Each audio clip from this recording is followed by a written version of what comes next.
हरे कृष्णा भक्तों, आज मैं आपको वाल्मीकि रामायण से भगवान श्री राम का जन्म किस प्रकार हुआ, दशरथ जी ने कौन सा यज्ञ किया और यह सब चर्चा बतलाने वाली हूँ।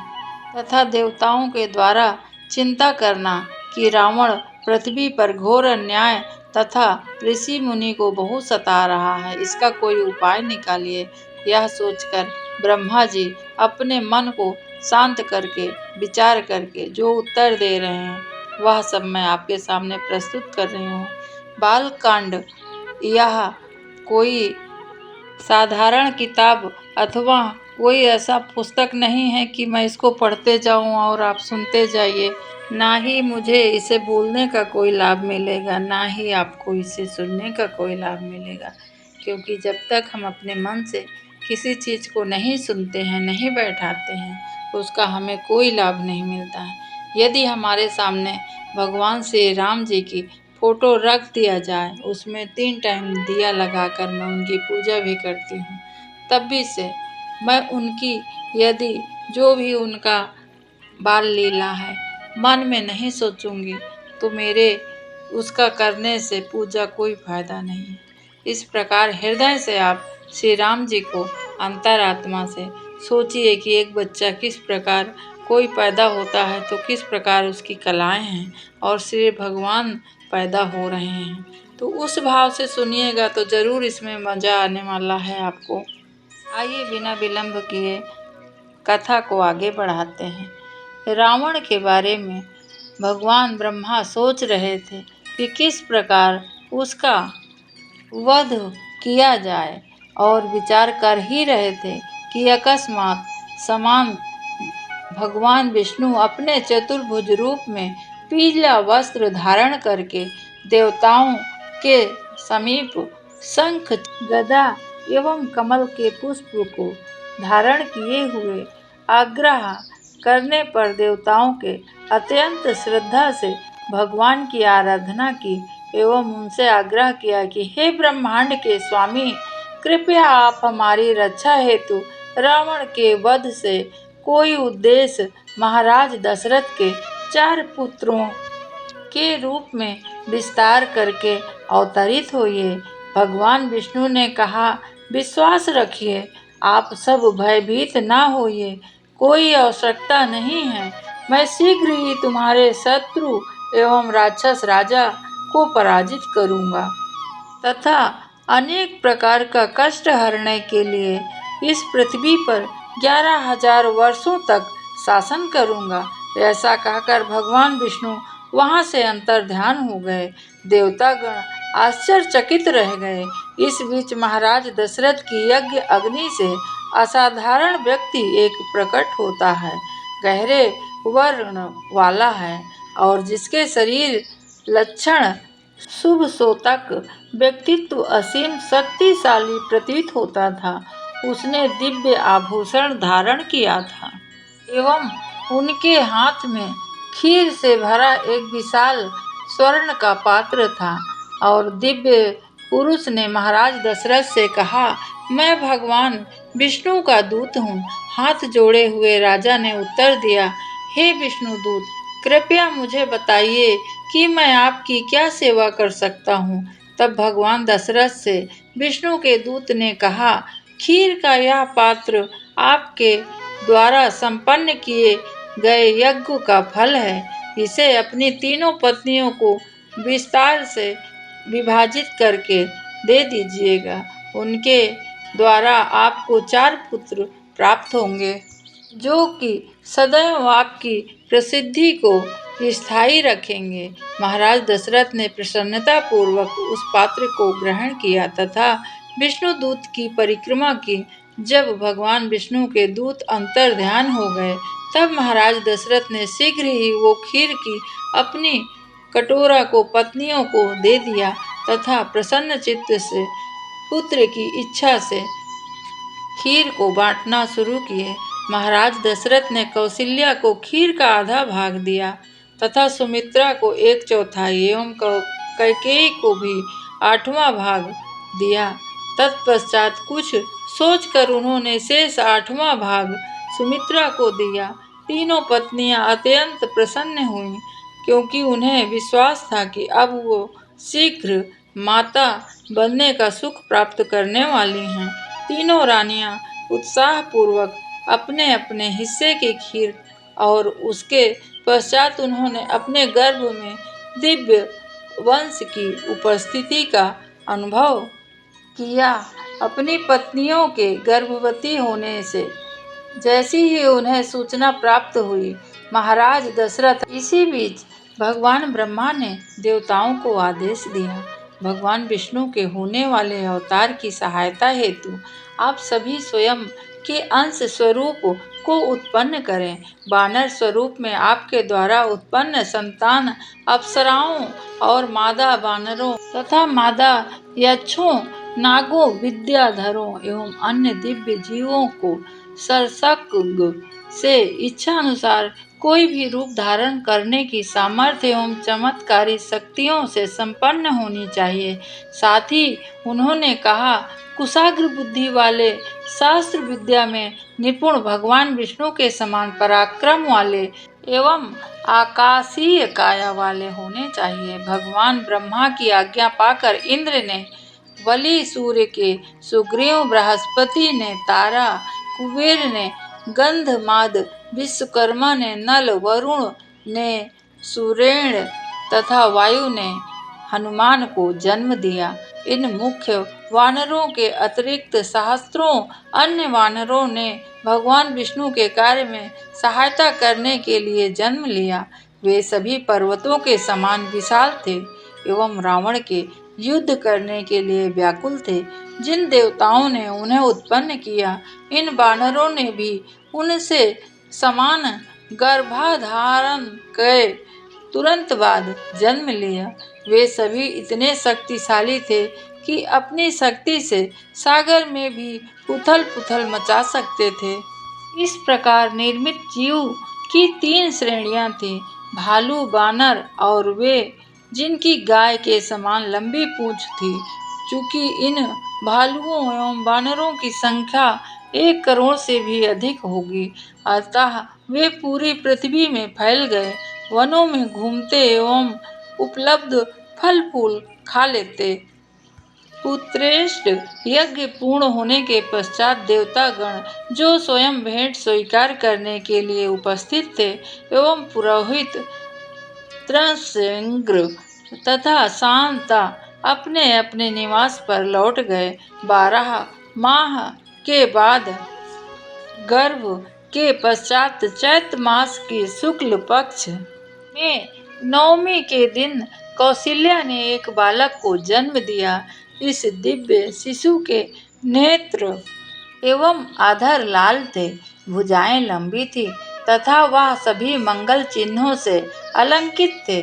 कौशल्या का पुत्र भगवान विष्णु की आधी शक्ति का प्रतिनिधित्व करता था। यह कोई और नहीं, प्रभु श्री राम की जन्म गाथा मैं आपको सुना रही हूँ। भक्तों, मेरा मन बहुत रोमांचित हो रहा है। आइए आगे की कथा पढ़ते हैं और सुनते हैं। शीघ्र ही दशरथ की कनिष्ठतम रानी कैकेयी ने भगवान विष्णु की 1/4 शक्ति की प्रतिनिधित्व करने वाले एक पुत्र को जन्म दिया। फिर कौशल्या के पुत्र के आने के 2 दिवस पश्चात सुमित्रा ने जुड़वा बालक को जन्म दिया। भक्तों, यहाँ पर मैं ये बतलाने वाली हूँ कि यदि हमारे और आपके यहाँ एक बालक जन्म लेता है तो पूरा परिवार, पूरा ऐसा लगता है कि कितना खुशी, हर्ष उल्लास हो गया। यहाँ तो राजा रामचंद्र जी जन्म ले रहे हैं और उनके 4 भाई आपस में जन्म ले रहे हैं, तो कितना ही अवध में आज हर प्रकार से दशरथ तथा तीनों माताएं कितना हर्षित होंगी, यह सोच के ही मन रोमांच हो रहा है। आइए बिना विलंब किए इसके आगे की कथा बताती हूँ। ये चारों शिशु एक दूसरे से मिलते जुलते अत्यंत तेजस्वी एवं आकर्षक थे। वस्तुतः महाराज दशरथ के पुत्रों के जन्म पर देवताओं ने स्वर्ग से पुष्प बरसाई, गंधर्वों ने गीत गाया तथा अप्सराओं ने नृत्य किया। नृत्य के बाद अयोध्या में एक महोत्सव हुआ। मार्गों पर विशाल जनसमूह उमड़ पड़ा और भगवान सभी को दर्शन देने के लिए धरती पर अवतरित हो गए और अभिनेताओं ने भी भाग लिया। देवताओं द्वारा संपूर्ण पुरुषोत्तम भगवान से प्रार्थना किए जाने पर भगवान स्वयं अपने विस्तार को अंश से साक्षात प्रकट हुए। उनके पवित्र नाम राम, लक्ष्मण, भरत एवं शत्रुघ्न थे। इस प्रकार ये प्रसिद्ध अवतार राजा दशरथ के 4 पुत्र के रूप में आए। भगवान रामचंद्र तथा उनके भाई लक्ष्मण, भरत और शत्रुघ्न ये सभी विष्णु तत्व हैं। हमें इसमें कोई संशय नहीं करना चाहिए भक्तों। भगवान अपना विस्तार अनेक रूप में कर सकते हैं। यद्यपि एक ही हैं, परंतु विष्णु तत्व अनेक रूप को धारण कर सकते हैं और अवतार ले सकते हैं। भगवान अनेक रूप में विद्यमान हैं, जैसे राम, लक्ष्मण, भरत, शत्रुघ्न, और ये रूप उनकी सृष्टि के किसी भी अंश में विद्यमान रह सकते हैं। सभी स्वरूप साक्षात भगवान के समान नित्य सनातन व्यक्तित्व हैं और समान शक्ति वाले अनेक दीपों के समान हैं।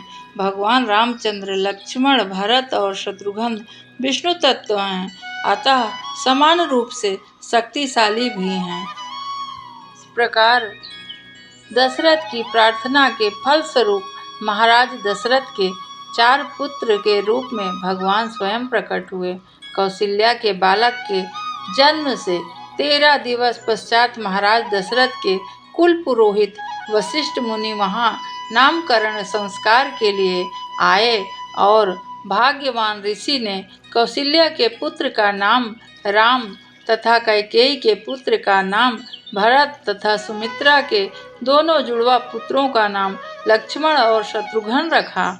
इसके बाद वशिष्ठ ने महाराज दशरथ के पुत्रों के लिए सभी परिशोधन संस्कारों को संपादित करने का उत्तरदायित्व लिया और उनका अंत उपनयन संस्कार के उपरांत वशिष्ठ के मार्गदर्शन में चारों भाई वेद के ज्ञाता, महान पराक्रमी तथा समस्त दैविक गुणों को धारण करने वाले हो गए। जन्म से ही राम अपने भाइयों की अपेक्षा प्रत्येक क्षेत्र में अधिक प्रवीण थे। बाल अवस्था से ही लक्ष्मण को राम बहुत प्रेम करते थे। उसी प्रकार राम को लक्ष्मण के बिना भी भोजन या शयन में कुछ अच्छा नहीं लगता था। जब राम और लक्ष्मण आखेट के लिए जाते तब लक्ष्मण उनके साथ अवश्य। शत्रुघ्न एवं भरत को भी एक दूसरे के प्रति बहुत प्रेम था। इस प्रकार वो आपस में चारों भाई बहुत प्रेम करते थे। जब राम, लक्ष्मण, भरत और शत्रुघ्न शिक्षा पूर्ण हो गई चारों की, तो महाराज दशरथ ने अपने कुल पुरोहित वशिष्ठ से उनके विवाह के विषय में जिज्ञासा की। जिस समय यह सब चर्चा चल रही थी, उसी समय अयोध्या में महान पराक्रमी महर्षि विश्वामित्र पहुँचे। जैसे ही उन्होंने महल में प्रवेश किया, महाराज दशरथ एवं वशिष्ठ उनका अभिनंदन करते हुए अपने अपने स्थान से उठ खड़े हुए। उचित रीत से उनका सत्कार करने के पश्चात दशरथ उनके राजमहल आए और उन्होंने विश्वामित्र को सिंहासन पर बैठाकर महाराज दशरथ ने यह कहकर उनका अभिनंदन किया कि हे संतों में श्रेष्ठ, जन्म तथा मृत्यु के चक्र में विजय प्राप्त करने के आपसे समस्त प्रयास सफल हैं। आपके यहाँ आगमन का कारण मैं क्या जान सकता हूँ? और जैसे किसी के हाथों में अमृत को रखे जाना, जैसे लंबे सूखे के पश्चात मूसलाधार वर्षा का होना, जैसे निसंतान को संतान प्राप्त हो जाए, उसी प्रकार आपके आने से मैं बहुत हर्षित हूँ। कहिए महर्षि, आपके आने का कारण। हे ऋषि, आपके आने से विशेषता मुझे बहुत प्रसन्नता हुई, पर बताइए आप किस लिए यहाँ आए हुए हैं और मुझे उस बात से अवगत कराएं जिसके लिए आपका आगमन का उद्देश्य हुआ है, मैं पूर्ण कर सकूं, ताकि महाराज दशरथ के आदर सत्कार से प्रसन्न होकर विश्वामित्र ने उत्तर दिया, मैं एक महान यज्ञ कर रहा हूँ और लगभग पूरा होने वाला था, किंतु मारीच एवं सुबाहु नामक 2 राक्षसों ने मेरे यज्ञ को मांस तथा उसमें कई प्रकार से हड्डी डालकर मेरा विघ्न कर देते हैं बारंबार यज्ञ को, और बहुत प्रयास के बाद भी वो निष्फल करने की ठान ली है, अतः वो मेरी वेदी को बारंबार प्रदूषित कर देते हैं। हे राजन, इन भयानक राक्षसों का वध करने के लिए मैं आपके पुत्र राम और लक्ष्मण को लेने आया हूँ, ताकि मैं अपना यज्ञ पूर्ण कर सकूँ। कृपया आप इन्हें मेरे साथ भेज दीजिए। तब संकोच ना करें, क्योंकि मैं आपका आश्वासन देता हूँ कि राम इस कार्य को सरलता से कर सकते हैं। आपकी उदारता के लिए मैं निश्चित रूप से आपको वरदान दूंगा, अतः आप मात्र 10 दिनों के लिए राम को ले जाने की आज्ञा दे दें। आप निश्चिंत रहें, राम सुरक्षित रूप से वापस लौटेंगे। विश्वामित्र के शब्दों ने महाराज दशरथ के हृदय को भेद दिया तथा राजा का समूचा शरीर कांपने लगा। इसके पश्चात जब ऋषि चुप हो गए, तब राजा सिंहासन से मूर्छित होकर गिर गए और कुछ क्षणों के पश्चात दशरथ को चेतना आई। जब उन्होंने पुनः राम के वियोग का विचार किया, तब फिर अचेत होकर धरती पर गिर गए। राम के वियोग का विचार 1 घंटे के बाद उन्होंने चेतना आई और उन्होंने विश्वामित्र को देखकर याचना की, हे मुनि, हे श्रेष्ठ, सब हितैषी, मेरे प्रिय पुत्र राम की आयु मात्र 16 वर्ष है और उसने अभी तक अपनी सैन्य शिक्षा पूर्ण नहीं की है और कभी भी युद्ध भूमि में प्रवेश नहीं किया है। कृपया मेरे पुत्र को इस कार्य के लिए ना मांगे। इसके स्थान पर राक्षसों का वध करने के लिए मुझे अपनी सेना सहित आपके साथ आने की आज्ञा दें।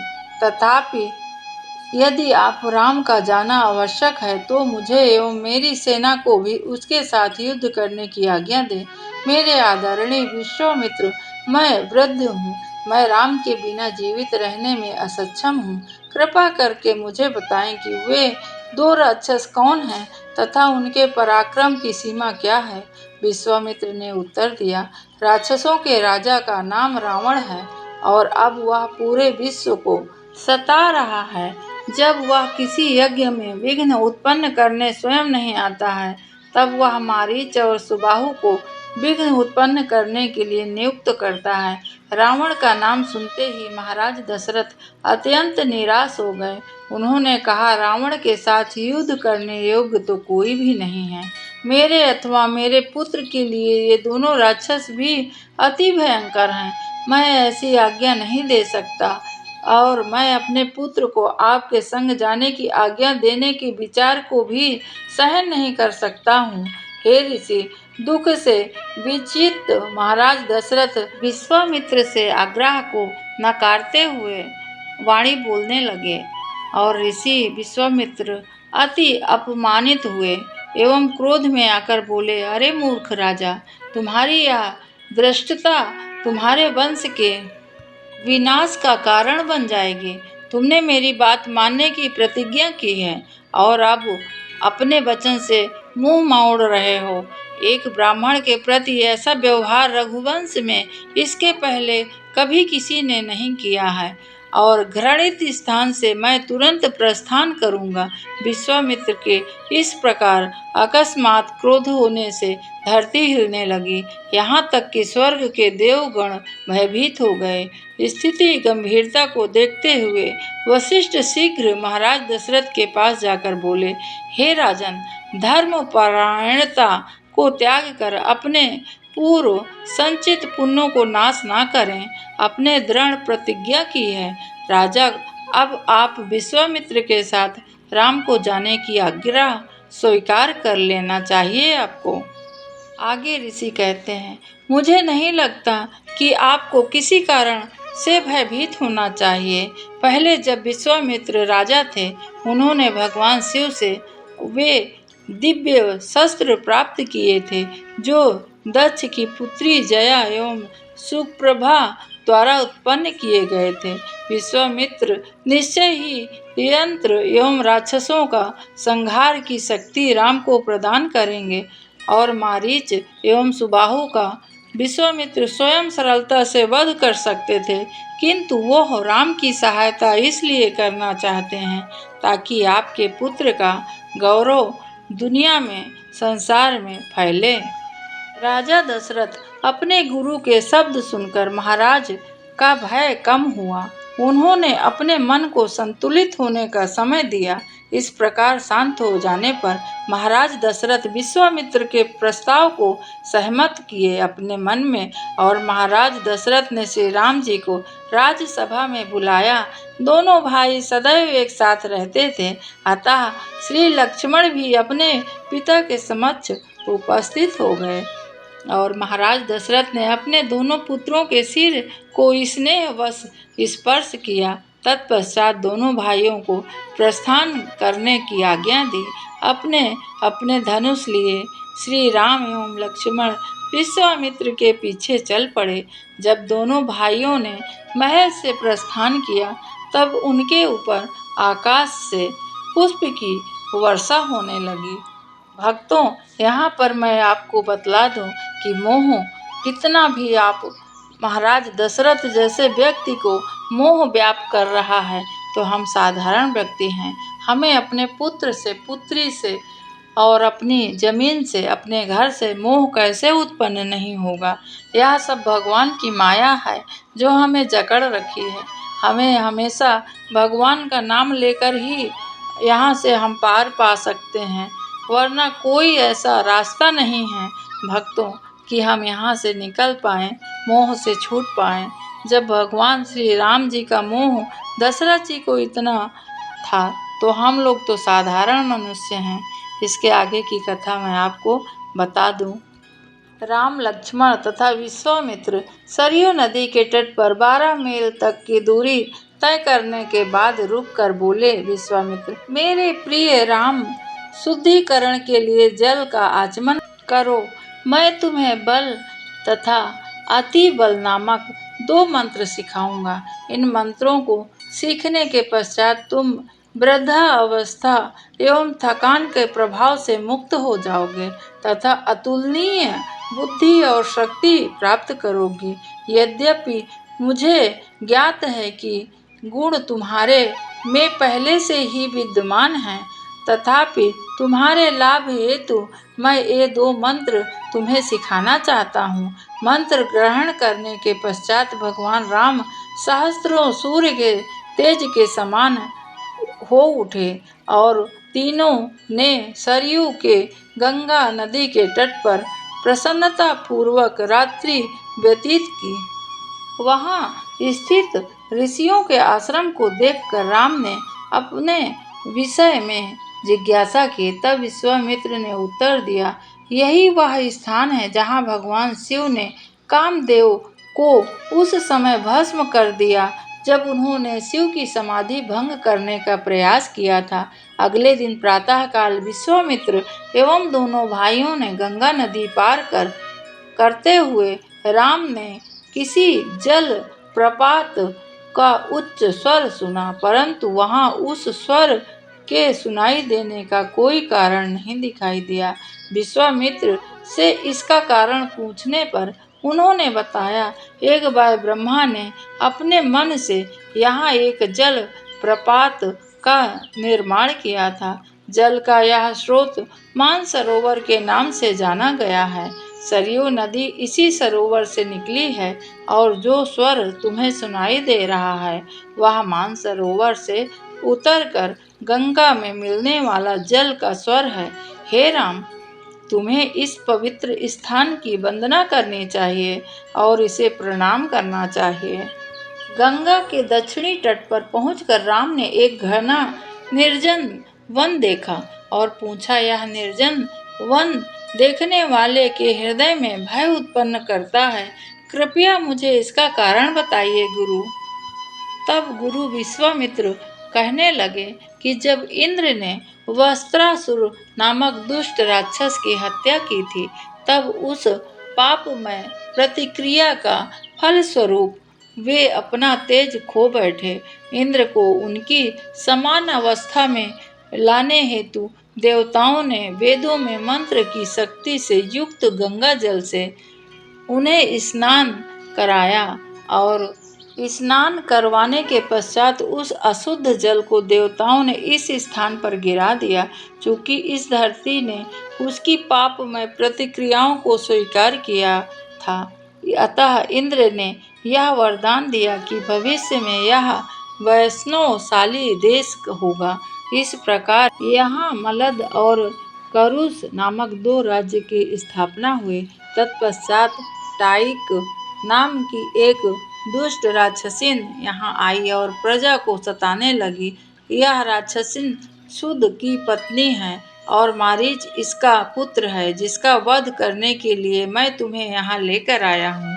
यहाँ के निवासियों को ताटक ने इतना उत्पीड़ित किया है कि वो बहुत परेशान होकर निर्जन हो गया। मेरे प्रिय राम, तुम आज इसी राक्षसी का वध करके इस देश को उत्पीड़न से मुक्त दिलाओ, और जब यह राक्षसी जीवित रहेगी तब तक इस वन में कोई जाने का साहस नहीं कर सकता है।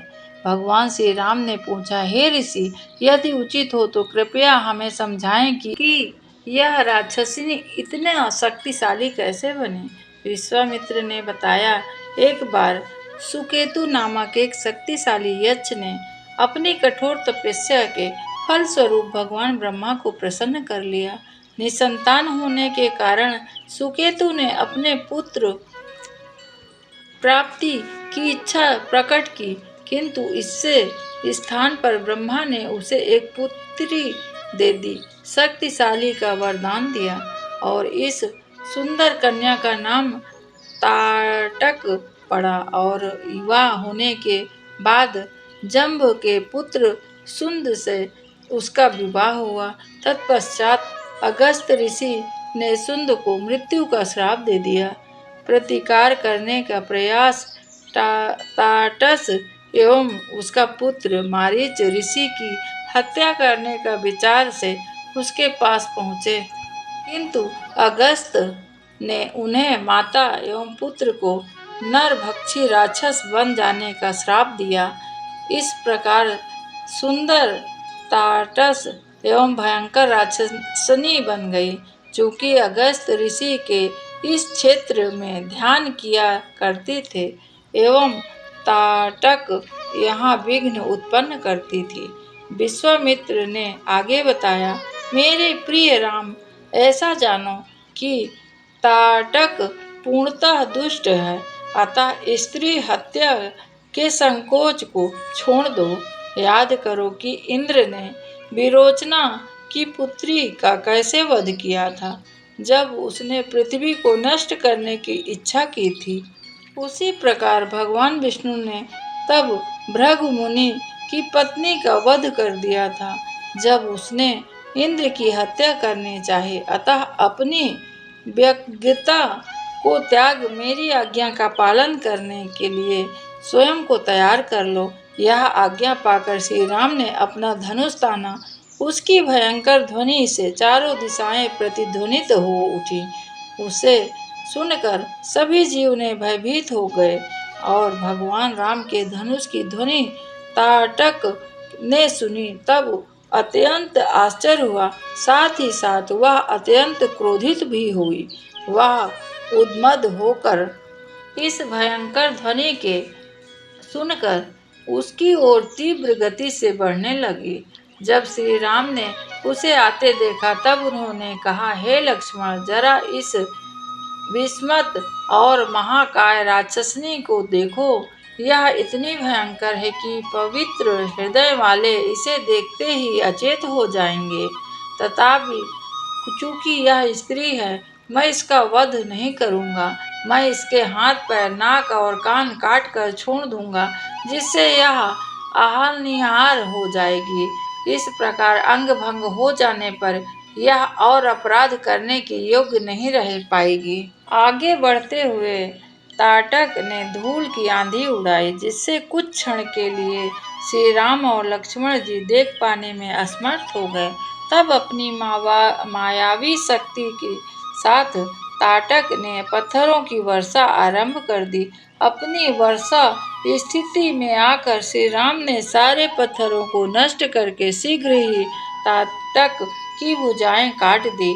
उसी समय लक्ष्मण ने उसके कान तथा राम ने आदेश दिया कि इसका नाक भी काट दो, किंतु अपनी मायावी शक्ति का उपयोग कर वह अदृश्य हो गई। अदृश्य अवस्था में ही उसने पुनः पत्थरों की वर्षा आरंभ कर दी। विश्वामित्र ने अधीरता पूर्वक याचना की कि हे राम, संधि प्रकाश के बेला आने वाली ही है और इस काल में राक्षसों का पराक्रम अत्यधिक हो जाता है, अतः अपनी यह दयालु प्रवृत्ति त्याग कर ताटक का वध कर दो। जैसे ही राम ने बाणों की बौछार किया, ताटक प्रकट हुई और उनकी ओर बढ़ने लगी। अविचलित श्री राम ने विशेष रूप से शक्तिशाली एवं स्वर्ण बाण अपने तरकस से निकाला एवं उस राक्षसिन पर वार किया। तथापि ताटक इंद्र के वज्र की गति से आगे बढ़ी, किंतु श्री राम ने एक ही उग्र बाण से ताटक की छाती भेद दी, जिसके फल स्वरूप वह भयंकर ध्वनि के साथ भूमि पर गिरकर मर गई। स्वर्ग से देवता गण स्तुति करने लगे और पुष्प की वर्षा होने लगे तथा गीत गाने लगे तथा आनंद विभोर होकर नृत्य करने लगी अप्सराएं। ऋषियों ने भगवान राम के पराक्रम की सराहना करने लगे। इंद्र सहित सभी देवता विश्वामित्र के पास एकांत में जाकर बोले, हे ऋषि, चूंकि श्री राम को हमारी ओर से एक महत्वपूर्ण कार्य संपादित करना है, अतः आप उन्हें अपने दिव्य अस्त्रों का ज्ञान प्रदान करें। यह करके देवता अंतर्ध्यान हो गए और विश्वामित्र श्री राम एवं श्री लक्ष्मण जी को वहां प्रसन्नता पूर्वक रात्रि व्यतीत की। अगली सुबह विश्वामित्र ने दिव्य अस्त्रों का पूर्ण ज्ञान श्री राम को प्रदान किया। जब श्री राम ने दिव्य अस्त्रों का मंत्र प्राप्त किया, तब मानव रूप में अस्त्र उनके समक्ष प्रकट होकर बोले, हे राम, कृपया आज्ञा दीजिए, हम आपकी क्या सेवा कर सकते हैं। तब श्री राम जी ने उत्तर दिया, मेरा निवेदन है कि जब मैं आपका चिंतन करूं, तब आप मेरे समक्ष प्रकट हो जाएं। यह आज्ञा पाकर अस्त्र अदृश्य हो गए। विश्वामित्र और राम श्री लक्ष्मण अपनी आगे की यात्रा पर चल दिए और अंत में जब वे विश्वामित्र के आश्रम को सिद्धाश्रम कहलाता है, जो कि उसके निकट पहुँचे, तब राम ने श्री ऋषि के उस पवित्र स्थान के विषय में जिज्ञासा की। तब विश्वामित्र ने बताया, सिद्धाश्रम पहले भगवान वामन का निवास स्थान था। इसके बाद की कथा मैं कल पुनः आपको बताऊंगी। आज के लिए यही मैं इस प्रसंग को समाप्त करती हूँ। हरे कृष्णा। कल पुनः इसी के आगे का प्रसंग बतलाऊंगी।